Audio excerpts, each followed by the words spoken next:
सभी राष्ट्रवादी बहनों, भाइयों तथा नौजवान साथियों का सारांश के मंच पर स्वागत है, वंदन है, अभिनंदन है। दोस्तों, आगे बढ़ने के पहले आपसे गुजारिश है कि मेहरबानी करके इस चैनल को सब्सक्राइब ज़रूर कर लीजिएगा तथा इस वीडियो को लाइक करना और शेयर करना हरगिज़ मत भूलिएगा।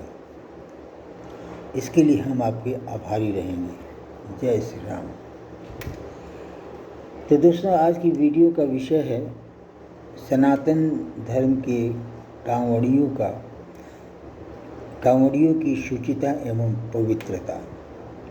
इसी विषय के इर्द गिर्द हमारा ये वीडियो घूमेगा। तो आप जानते हैं, सावन में कांवड़ यात्रा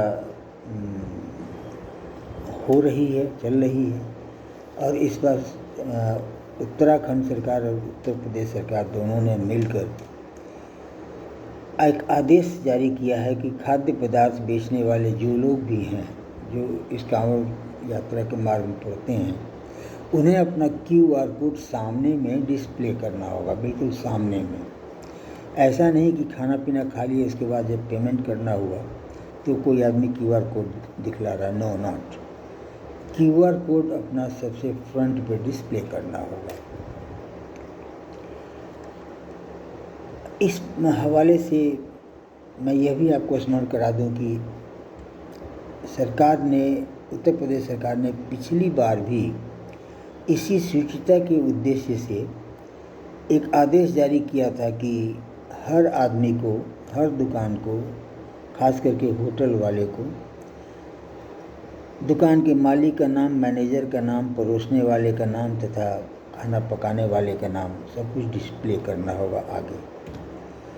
और जानते ही हैं कि सनातनियों के बहुत पक्के और नंबर 1 शत्रु कोई हैं तो वो हिंदू ही हैं।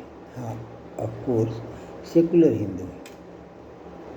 ये सेकुलरिज्म की बीमारी ऐसी लगाई गई है कि अपने ही अपनों का अंतिम संस्कार करने की प्रतीक्षा में लगे रहते हैं।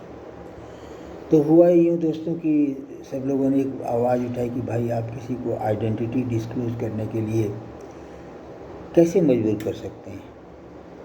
फिर वही बात है, सर्वोच्च न्यायालय में याचिका दायर की गई और जब याचिका की सुनवाई हुई तो उस समय के जज साहब ने एक अगला डेट दे दिया,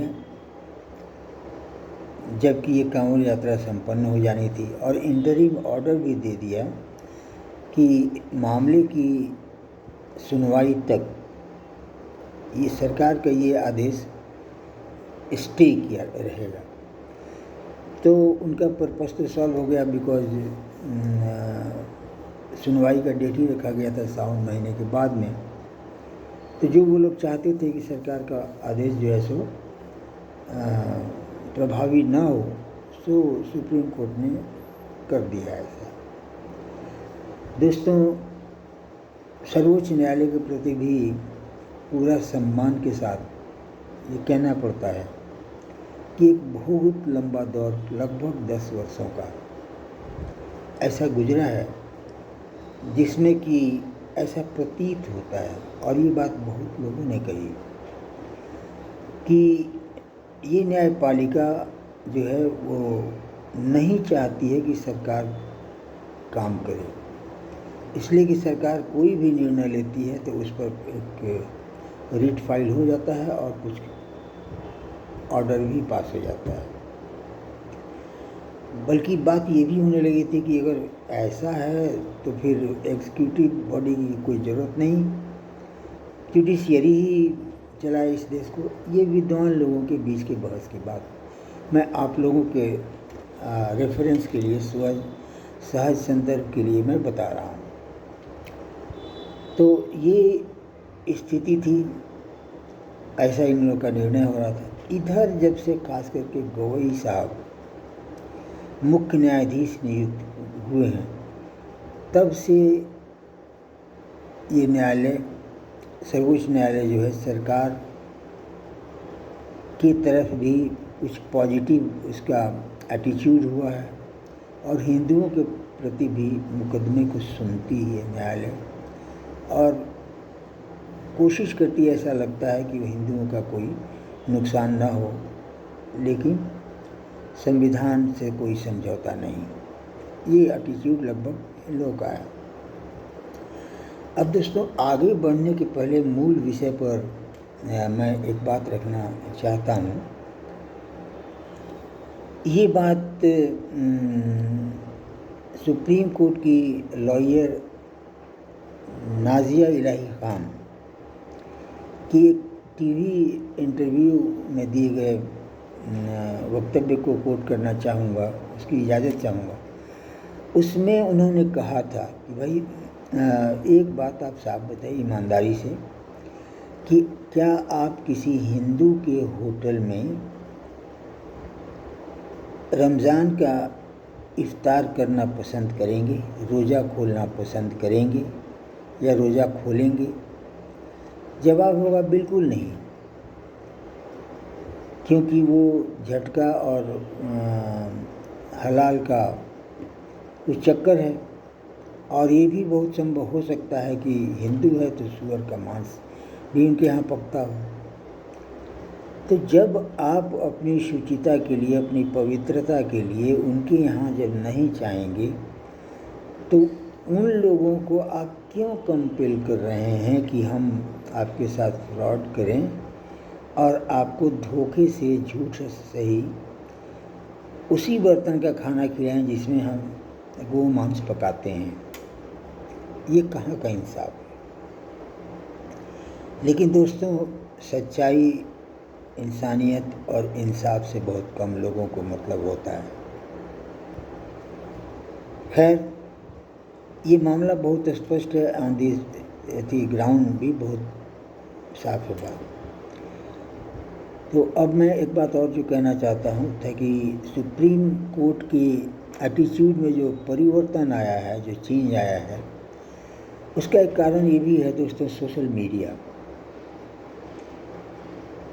जब कभी भी इस तरह के ऑर्डर आते हैं, कोई ये होता है, तो जज साहब लोगों का काफ़ी ट्रोल होता है। और जब ट्रोल होना शुरू होता है तो बहुत बड़ी मात्रा में, बहुत बड़े स्तर पर ट्रोल होता है। बल्कि इसके लिए तो चंद्रचूड़ साहब ने एक बार कहा भी था कि ये तो बहुत गलत बात है कि सोशल मीडिया में लोग जजेस को भी ट्रोल कर रहे हैं। बट है तो है, ये तो पीपल ऑफ इंडिया की मर्जी है। और सुप्रीम कोर्ट जो ये मान करके चलता है कि हम जुडिशियरी में हम मिलॉर्ड हैं और हम इंसाफ करते हैं, लेकिन ये भूल जाता है कि हम इंसाफ किसके लिए करते हैं। क्योंकि जब तक जनता का सपोर्ट है तभी तक आपका एक्सक्लूज़न है, आप ऑनेस्ट रह सकते हैं, अलग रह सकते हैं। जिस दिन ये देश की जनता चाह लेगी, आपको एक कदम नहीं चलने देगी। और इसका उदाहरण लोग अक्सर बात करते हैं कि दिवाली में सुप्रीम कोर्ट ऑर्डर देती है कि कोई पटाखा नहीं छोड़ा जाएगा, कोई आतिशबाजी नहीं होगा। लेकिन दिल्ली शहर में जहाँ सुप्रीम कोर्ट तथा उसके जज लोग रहते हैं, उस शहर में दिल खोल के दिवाली मनाई जाती है। इतनी आतिशबाजी की जाती है कि रात के 12 बजे तक सारा आसमान गुलजार रहता है। और ये मामला खुलेआम कंटेम्प्ट ऑफ कोर्ट का है, जिसमें कि माननीय सर्वोच्च न्यायालय कुछ नहीं कर सकता है। क्योंकि बहुत सच है कि लेजिस्लेटिव हो, जुडिशियरी हो, एग्जीक्यूटिव हो, this all three compartments segments are working for we the people of India. तो खैर, अब हालात धीरे धीरे बदले हैं। तो अब ऐसा हुआ कि इस कोर्ट का जो सुनवाई हुई और जो ऑर्डर हुआ है वो आप तक कब तक पहुंच गया होगा। लेकिन इसमें दो चीज़ें बहुत काम आई। सरकार ने इस बार आइडेंटिटी डिस्क्लोज करने के लिए नहीं कहा, QR कोड डिस्प्ले करने के लिए कहा, दैट इज इनडायरेक्ट ऑर्डर। और सुप्रीम कोर्ट ने सुनवाई की मामले की, उसके बाद कहा कि ठीक है, अगली तारीख पर हम इसका फैसला करेंगे, फैसला देंगे। और अगली तारीख तब था जब तक सावन की कांवड़ की यात्रा संपन्न हो जानी थी। ऐसा प्रतीत होता है कि टेक्निकलिटी यूज़ करते हुए उसका फ़ायदा अदालत ने सनातनी हिंदुओं को दी और इनकी शुचिता एवं पवित्रता से अपना कंसर्न दिखाया। दोस्तों, ये बहुत पॉजिटिव रुख है और ये सनातनी हिंदुओं की जागृति से उत्पन्न हुआ है। आप बहुत सोने के बाद जग रहे हैं, धीरे धीरे काफ़ी अच्छी मात्रा में जग गए हैं। अब आपसे निवेदन है कि थोड़ा और जग जाइए, केवल अपने शत्रु को पहचानिए और आत्मरक्षा कीजिए। दोस्तों, ये वीडियो ख़त्म करने के पहले योगी आदित्यनाथ जी का एक संदेश भी आपको देना है। उनका संदेश है कि जब ये एक हैं तो सेफ है, यानी यूनाइटेड है तो सिक्योर्ड है। जब तक एक है तब तक सेफ है, बटे तो कटे, बटेंगे तो कटेंगे। जय श्री राम।